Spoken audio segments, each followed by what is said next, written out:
Vamos ler a partir do verso primeiro. Primeiro versículo em que fala do profeta Elias. Vamos falar então sobre esse texto aqui importante. Então Elias, o tisbita dos moradores de Gileade, disse a Acabe. Acabe era o rei de Israel, um rei ímpio, que era o marido de Jezabel. Elias disse para Acabe: Vive o eterno Deus de Israel, perante cuja face estou, que nestes anos nem orvalho nem chuva haverá, senão segundo a minha palavra. Depois veio a ele a palavra do Eterno, dizendo: Retira-te daqui e vai para o oriente, onde te junto ao ribeiro de Querite, que está diante do Jordão. E há de ser que beberás do ribeiro, e eu tenho ordenado aos corvos que ali te sustentem. Foi, pois, e fez conforme a palavra do Eterno, porque foi e habitou junto ao ribeiro de Querite, que está diante do Jordão. E os corvos lhe traziam pão e carne pela manhã, como também pão e carne à noite, e bebia do ribeiro. E sucedeu que, passados dias, o ribeiro se secou, porque não havia chuva na terra. Então veio a ele a palavra do Senhor, dizendo: Levanta-te e vai para Sarepta, que é de Sidom. Vamos guardar isso aqui, queridos, que é de Sidom, e habita ali. E eis que eu ordenei ali uma mulher viúva que te sustente. Então ele se levantou e foi a Sarepta. E chegando à porta da cidade, eis que estava ali uma mulher viúva, apanhando lenha. E ele a chamou e lhe disse: Traze-me, peço-te num vaso, um pouco de água que beba. E indo ela trazê-la, ele a chamou e lhe disse: Traze-me agora também um bocado de pão na tua mão.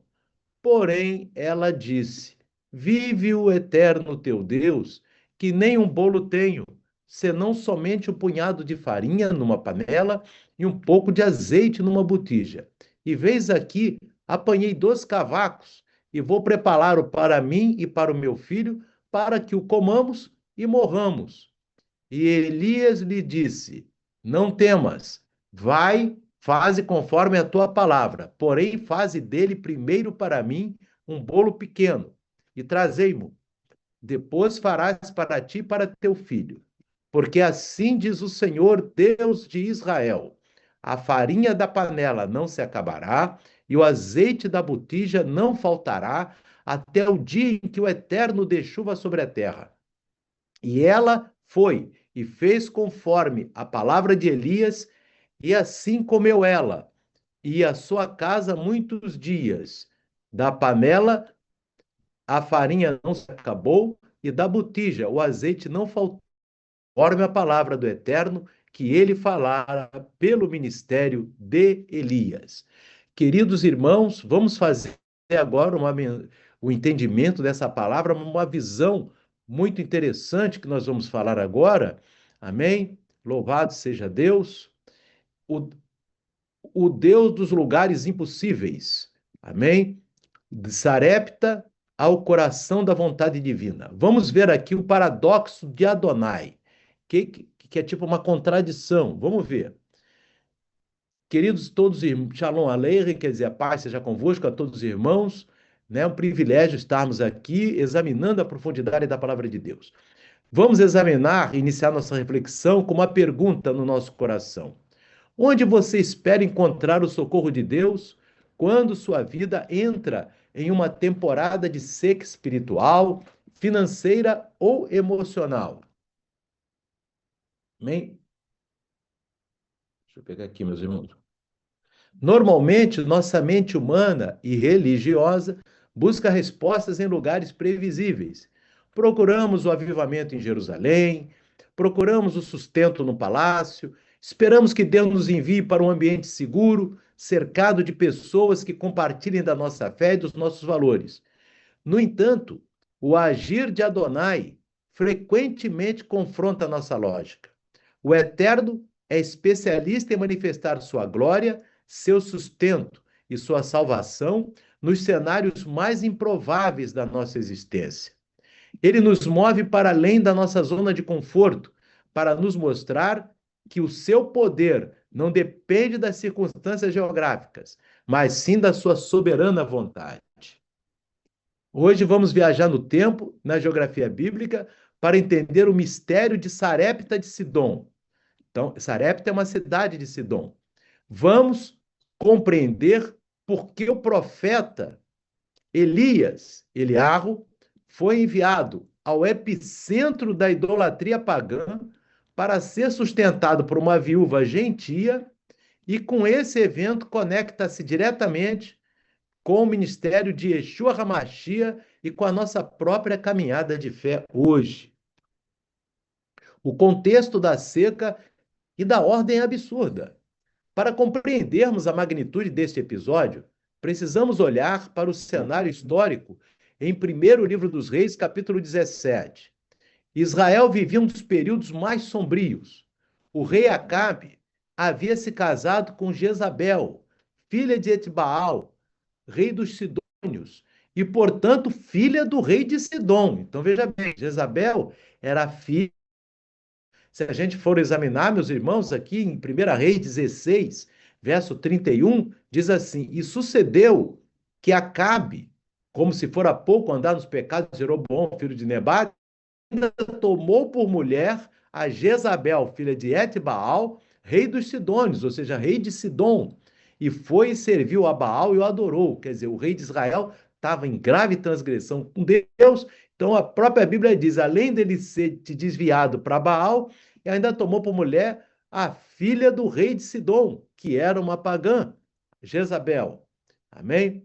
Jezabel não apenas introduziu o culto a Baal e a Zerá em Israel, mas iniciou uma perseguição implacável para exterminar os profetas do Deus vivo, como nós já lemos ali em 1 Reis, capítulo 18, em outra oportunidade. Baal era a divindade cananeia da fertilidade, das tempestades e da chuva. Então, meus irmãos, veja bem, Baal era os israelitas que estavam desviados da sua fé estavam clamando por chuva, clamando por fertilidade. Ele, para os seus idólatras, era quem governava a chuva. Os povos daquela época acreditavam que Baal era quem controlava o céu e mandava a chuva para a colheita. Então, sob a ordem do Eterno, Elias confronta Acabe e profetiza: não haverá nesses anos nem orvalho nem chuva, senão segundo a minha palavra. Então, veja bem, meus irmãos, agora Deus fechou os céus. E a gente viu que os céus ficaram fechados sem chuva 3 anos e meio. A seca destrói a economia, a terra racha, a fome se espalha. Baal é desmascarado, ele é impotente diante do decreto do Eterno. Então você veja bem, logo no início do capítulo 17, a gente leu Elias falando para Acabe: não haverá nem orvalho nem chuva, senão segundo a palavra do Eterno. Elias passa um período escondido junto ao ribeiro de Querite, sendo alimentado por corvos. Então a gente vê que, primeiramente, meus irmãos, Deus manda Elias, vai ali para o ribeiro de Querite, onde eu enviarei corvos para te alimentarem. Então Elias bebia da água daquele rio e os corvos traziam alimento para Elias. Mas o ribeiro seca. Amém? E é exatamente nesse momento de vulnerabilidade extrema que a palavra do Eterno vem a Elias com uma ordem, que, humanamente falando, parecia uma sentença de morte. Deus fala para Elias: levanta-te e vai a Sarepta, que pertence a Sidom, e habita ali, eis que eu ordenei ali a uma mulher viúva que te sustente. Então, Deus manda Elias para Sidom. Olha que situação, meus irmãos. Louvado seja Deus. Sarepta de Sidom, o território do inimigo. Preste muita atenção na geografia desse texto. Deus não envia Elias de volta para Judá, onde havia reis tementes ao Eterno. O rei Josafá, por exemplo.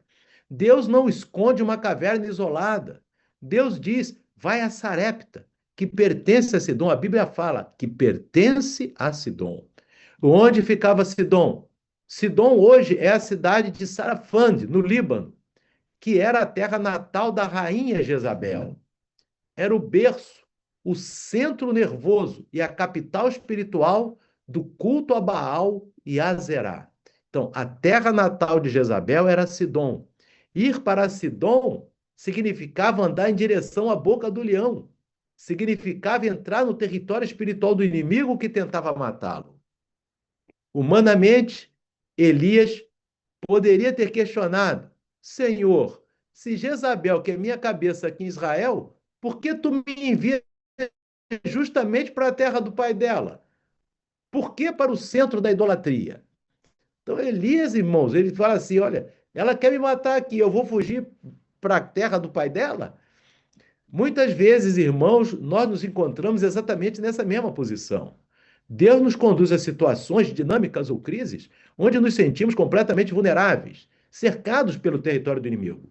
Olhamos ao redor e pensamos: isso não faz sentido. Se Deus me ama, por que estou nesse lugar improvável?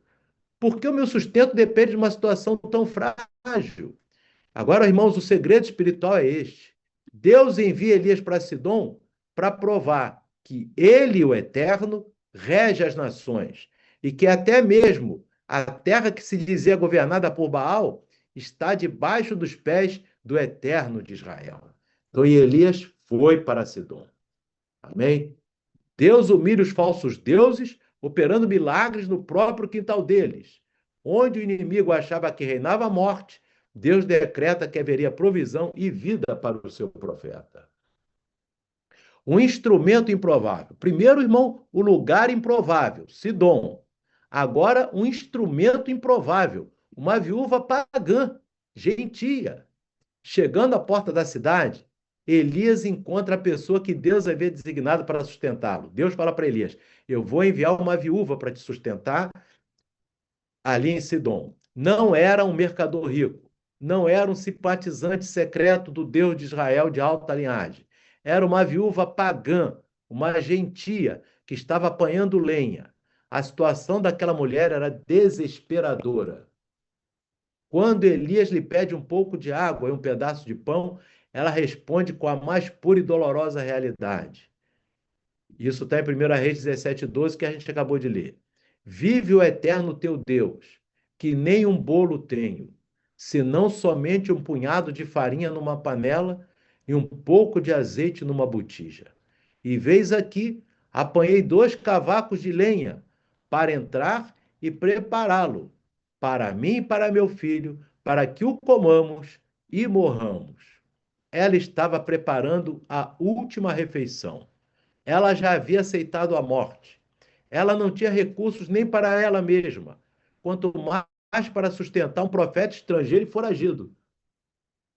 Aqui vemos o duplo paradoxo do agir de Deus. O lugar improvável, Sidom. O canal improvável. Uma viúva faminta à beira da morte. Quantas vezes nós limitamos a Deus esperando que a nossa bênção venha apenas por canais conhecidos?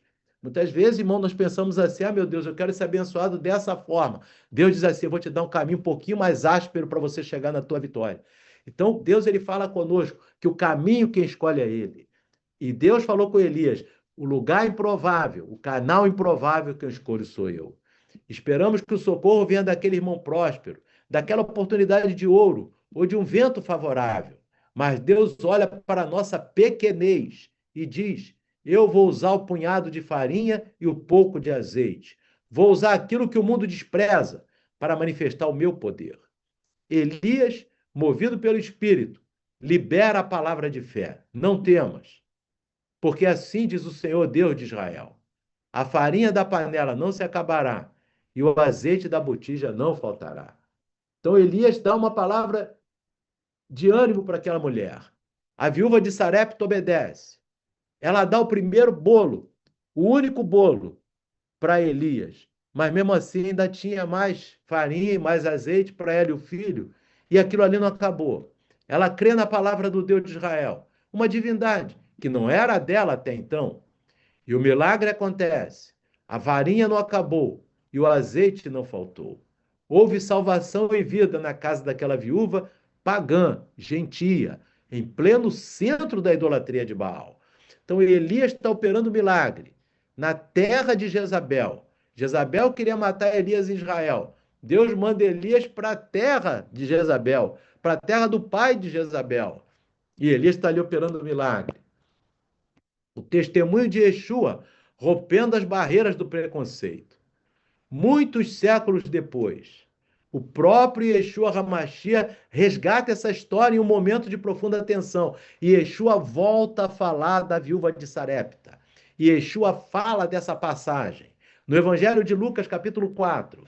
E Yeshua está na sinagoga de Nazaré, sua terra natal.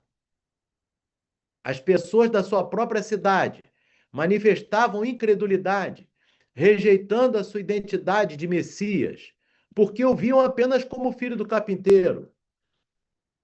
E Yeshua, então, confronta o orgulho religioso e a falsa segurança da liderança de Israel naquela época, dizendo, isso está em Lucas capítulo 4, 25, 26, palavras de Yeshua, em verdade vos digo que muitas viúvas havia em Israel nos dias de Elias, quando o céu se fechou por 3 anos e 6 meses.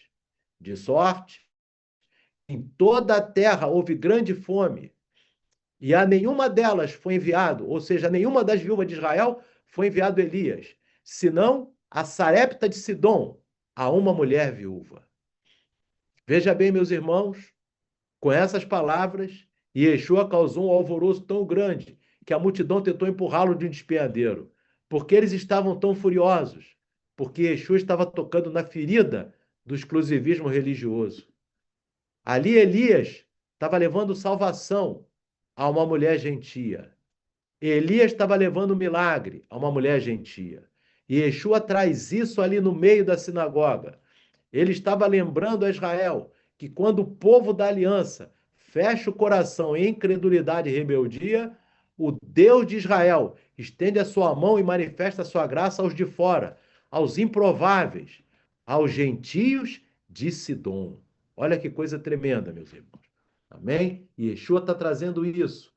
Deus salvou e sustentou uma mulher que geograficamente e culturalmente estava longe da Torá. Aquela mulher nunca teria conhecido a Torá se não fosse Elias, mas que teve o coração humilde o suficiente para obedecer a palavra profética. E Yeshua valida o episódio de Sarepta como um protótipo da própria expansão do reino de Deus. A salvação que vem dos judeus, a salvação vem dos judeus, mas que alcança os confins da terra. E Yeshua fala ali em João, meus irmãos, que a salvação vem dos judeus. Ele fala ali em João, capítulo 4, meus irmãos, João, capítulo 4. A gente vai ver Yeshua falando isso. Amém? João, capítulo 4. E a gente indo lá no verso 22, meus irmãos. Amém? Amém? Vós adorais o que não sabeis. Nós adoramos o que sabemos, porque a salvação vem dos judeus. Então, Yeshua diz, a salvação vem dos judeus. Ele está falando, a salvação vem da palavra que os judeus acreditam, que é a Torá e os profetas. Amém? Ele está falando de salvação. Salvação. Amém? Mas a gente vê, meus irmãos, que aqui nós dizemos a salvação vem dos judeus, mas que alcança os confins da terra, transformando corações em lugares onde a idolatria dominava antes. Amém? Então, ali em Sidom, não era Israel. Sidom era uma terra pagã. Sidom não era o território de Israel. Sidom era o paganismo. Mas ali, Yeshua está dizendo, ó, a salvação vem dos judeus, mas ela foi para todos os confins da terra. E nós estamos aqui, não hoje em Israel, estamos aqui no Brasil. Mas a Torá do Eterno, a Torá dos judeus, veio até nós e nós a cumprimos. Porque Yeshua disse ali em João, em Lucas capítulo 16, 17, que é mais fácil passar o céu e a terra do que um tio da Torá. Amém? Então nós obedecemos, porque ele mandou essa palavra, não foi para o judeu, para toda a terra. Louvado seja Deus. E aqui, meus irmãos, Sidom, Corazim, Betsaida, o peso da responsabilidade. E Yeshua volta a falar em Sidom de novo, meus irmãos. O paralelo com Sidom não para aí no Novo Testamento, na Brit Hadashah. Em Mateus 11, 21, 22. E Yeshua faz uma advertência severa às cidades israelitas onde ele havia operado a maioria dos seus milagres. Ele diz, Ai de ti, Corazim! Ai de ti, Betsaida! Porque se em Tiro e Sidom fossem feitos prodígios, milagres, que em vós se fizeram, há muito que se teriam arrependido com pano de saco e com cinza. Por isso vos digo que haverá menos rigor para Tiro e Sidom no dia do juízo do que para vós. Então, irmãos, olha que situação. Sidom, terra do Baal. Mas Yeshua está dizendo que ali corações foram transformados, corações se arrependeram, corações abraçaram a Torá, corações se voltaram para os profetas da Bíblia e se converteram à palavra de Deus. E ali em Betsaida e Corazim, eles estavam com o coração endurecido. Então, Yeshua está dizendo, naquele dia do juízo, haverá menos rigor para Sidom do que para vós. Aleluia.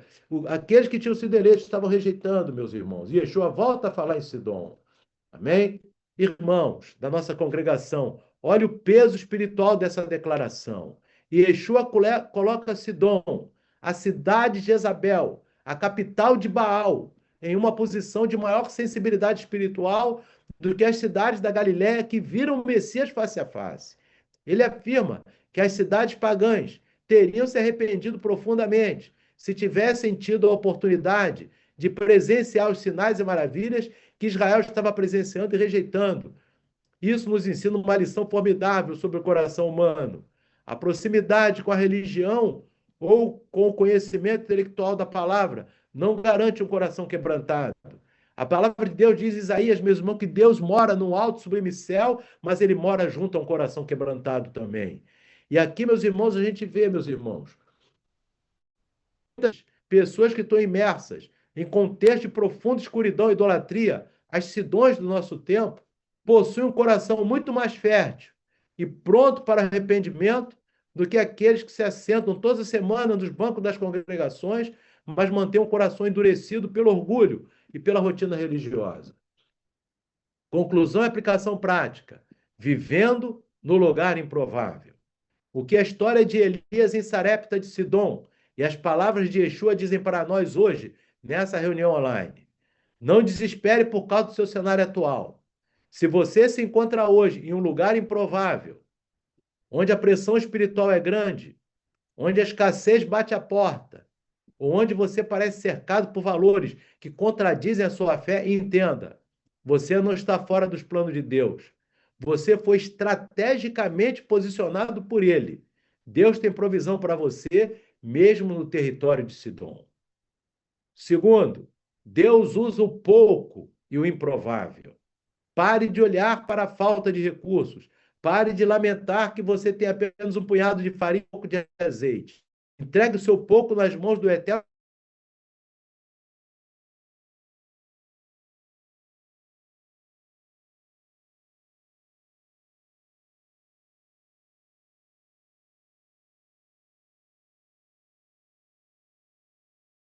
Graça soberana. Como comunidade, das raízes da nossa fé, mas nunca podemos cair no erro do orgulho espiritual. O Deus de Israel é o Deus de toda a terra. Ele estende a sua mão salvadora a todos que respondem com fé e arrependimento, quebrando todas as barreiras geográficas, étnicas e religiosas. O ribeiro de Querite pode ter secado na sua vida, mas a Sarepta de Deus te espera para um recomeço milagroso. Que o Eterno dê a cada um de nós a coragem de Elias para ir aonde ele mandar, e o coração obediente da viúva de Sarepta para crer contra a esperança. Que Adonai abençoe e guarde a cada um dos irmãos. Bishene Yeshua HaMashiach, ou seja, em nome de Yeshua, o Messias. Amém. Queridos amados,